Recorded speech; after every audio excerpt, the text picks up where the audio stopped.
Alright guys, welcome back to another video. A lot to go over in this video, including how good the low-tech planted tank's looking. Really enjoying the raspberries that I've put in there. I think I've got 8 right now. Looking absolutely awesome. We've got some orange shrimp in there as well that I got from my good friend Pittsburgh Pets. If you've not checked out his channel already, check it out. Shrimp doing awesome. Got about 10 or 12 in them. In the fish room, we've not had the best time in the last few weeks. As you can see, we've gone through a lot of packs of Furan 2 and quite a lot of Kanaplex, so see what's going on.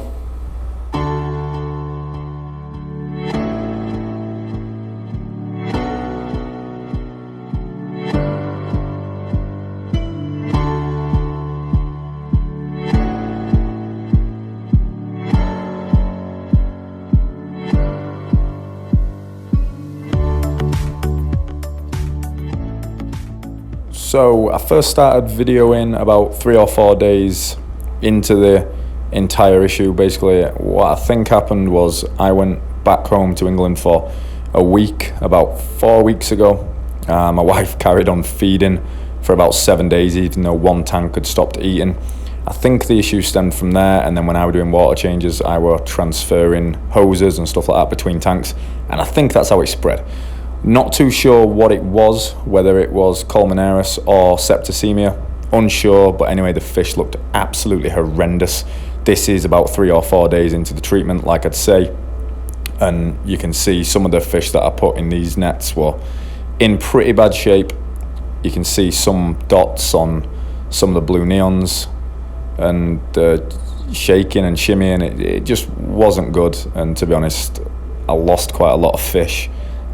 Which sucks big time. I think I had about 18 blue neons in here. Now I think I've only got 12, so lost quite a few there. It also affected my blue neon breeding group and my Luanda breeding group, although it didn't affect these guys down here. Basically what I learned from it is that I should be putting minerals into the water, so I got a boatload of Cichlid lake salt. Don't always think about what that can do, but it really helps to keep things like this from happening. Got that kind of from reading some stuff on Google, so definitely going to carry on using that stuff from now on. And this is the treatment that I got offline, so it's basically a double dose of Furan 2 and Kanaplex at the same time with water changes mixed in and then dosing again. So as you can see, I'm about 4 days in at this point. I just finished the 25% water change, the Furan 2 and the Kanaplex dosing, and at this point I decided to video just because the fish were looking a little bit better, and quite frankly I just didn't have the heart to video any time before. I dropped the water level down in the tanks just so I weren't using quite as much treatment. Saves me a little bit of money. So this is the next day. Fish are looking a little better after the 25% water change, the Kanaplex and the Furan 2. As you can see, they're way more reactive, and it actually looks like they're wanting food now, whereas before they were just kind of keeping themselves to themselves, weren't really interactive with me, and just, you could tell they were struggling. So that was kind of difficult to see when you breed your own fish and you see them struggling. It's a bit, it's a little bit disheartening. This guy had pretty much lost all his fins, and they were starting to grow back a little bit. Even to this day, this guy's still in this net, or this girl is still in this net, but she seems to be doing a little bit better. Blue neons, fry got affected as well, so that really did suck because they were so small. And at this point, the blue neons and the Luanda breeding groups are both starting to look a little bit better. Thankfully, the 33-gallon all-male stud tank wasn't affected, so the awesome backup Luanda didn't have any issues. He was completely fine, carried on eating throughout. We also had the small Walteri that I'd moved in there that didn't get affected either. You can see him just darting around there. And then obviously the big Walteri didn't get affected either, so really happy that that tank didn't get anything. So that was a bonus, and the 125 show tank didn't get affected as well, so could have definitely been worse than what it was, even though it did absolutely suck at the time. Sadly, I did lose all the other Walteri that was in this tank. I think I had about 6 of those. They all died. Not too much I could do to that, but to try and keep this from happening in the future, I've got half bleach, half water solution for all my nets, and I have been really careful soaking all my hose in and stuff as well before I go on to other tanks. There we've got a poor blue neon. What can you do?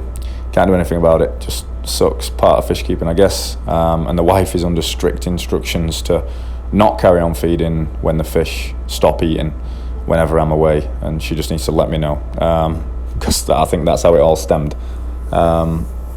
So now put in a pretty strict regime of the Cichlid lake salt, just to add minerals back into the tanks whenever I'm doing water changes, because I don't think my tap water has enough of them, so always good to dose them. So we're going to be doing some water changes now and adding some water back to the tanks. Hopefully these guys will do well, and as you can see, they're definitely more reactive, so I think we might be through the worst of it, hopefully, because I really don't want to lose any more fish. This has been a pretty awful ordeal, but hopefully we're getting through it at this point. After the water changes, I decided to try and feed the fish a tiny little amount for the first time in about 5-6 days, and as you can see, they are still a little bit skittish, just because at this point they're not used to it, but they are eating and weren't spitting it out. And this is the blue neon breeding group, so the fact that they're eating definitely made me happy, because the thought of losing this group when I've had them for so long and I've worked so hard on breeding them and growing up fry and stuff like that would be absolutely awful.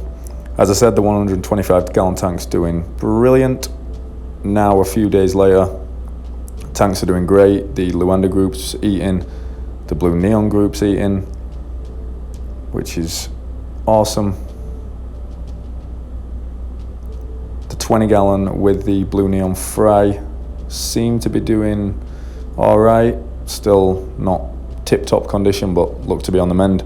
The blue neon juveniles that I've been growing out, as I said, I've only got about 12-13 of them now, but they look to be doing good, and the little one in the net seems to be on the up, so that's a positive. She doesn't look to be struggling as much anymore. The male's definitely active in there. The Jello Reef group and the Luanda, who's segregated, never got affected, so they're looking really, really good. And I've actually got a holding Jello Reef female. Not sure if I'm gonna end up tumbling them, but we'll see. Bottom tank, as you can see, has got nothing in it, so that's kind of upsetting, but now we've got the space to get some other fish in there. That little note was for the wife because I were away on a business trip. Up top in the 33, everybody's doing golden in there. Walteri is an absolute stud, so now I might have to find some more Walteri to breed him to. Adam Cichlid's probably gonna look at him. Little Walteri is doing good, and then the Luanda is looking awesome. Look at him. Really happy he didn't get affected. Would have been a bit nerve-wracking treating this top tank with the amount of stud males in there. But having said that, I'm just super excited to be done with all this. As you can see, I used a boatload of treatments between the Kanaplex and the Furan 2. So just happy to have that over with. Hopefully the fish will be all good right now. And I've actually got a few more things to talk about on this video. So basically future plans. I'm still gonna have this same rack of 33, 55, 55, but what we're gonna be keeping in those tanks are gonna be a little bit different. So the plan right now is to keep the stud males in the 55s. But then as you can see, this little girl is improving, and I've also added some substrate to this tank. Reasoning for this is because I think it's going to help buffer the water to keep it a little bit better for the African cichlids. These blue neons are then going to come out of this tank and they're going to go into one of the 20 gallon long holding tanks until I can sell them, and I'm going to put the blue neon breeding group in here. The bottom 40 gallon I'm then going to put the Luanda breeding group in, After that, the plan is for all the fry from those groups to be in these 2 tanks, Luendas on the bottom, blue neons in the middle, and I'm not quite sure what's going to go to the top tank. That might be a quarantine tank for the 125.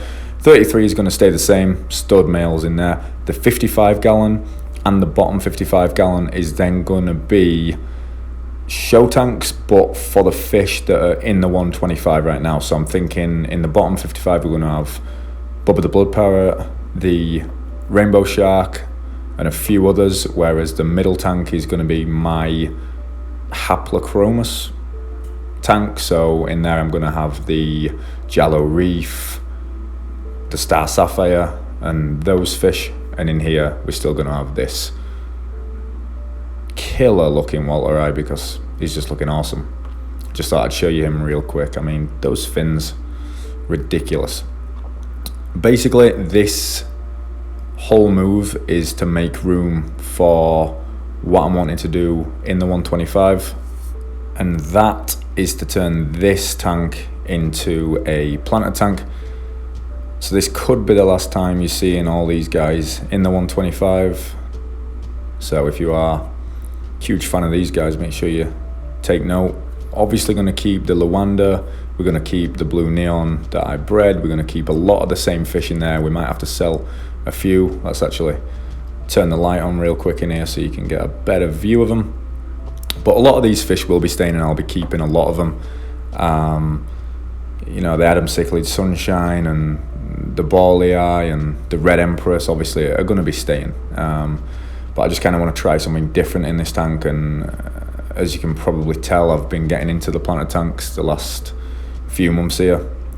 This 20 gallon is looking awesome. You've seen the 10 gallon upstairs that I've got. Just really enjoying those, and kind of want to get into something a little bit bigger and just try my hand at something new. Red Empress right now is looking incredible. His colour is ridiculous. But yeah, I'm going to be keeping a lot of these fish, and I'm going to create some sort of a basic show tank in one of the 55 gallons for a lot of these fish. You know, I'm just running those on sponge filters, but I think that'll be pretty cool just to see what you can do with basic filtration, and that tank's going to look pretty cool. But this tank is going to be a planter tank, like I said, and the wife is on board with this as well, and she's pretty excited about it. She loves nature and she loves the planter tank, so I think this is going to be something cool for us both to do. So if you want to keep tabs on that project, make sure you click subscribe so you get notified from every single video that we upload. If you're an African cichlid keeper, stay tuned, because we're still going to have a boatload of that stuff, still going to be breeding them, still going to be having the awesome fish that we've got right now, but just something different, and I think it'll be really fun. So stay tuned, subscribe if you haven't already, and we'll see you on the next one. Thanks for watching.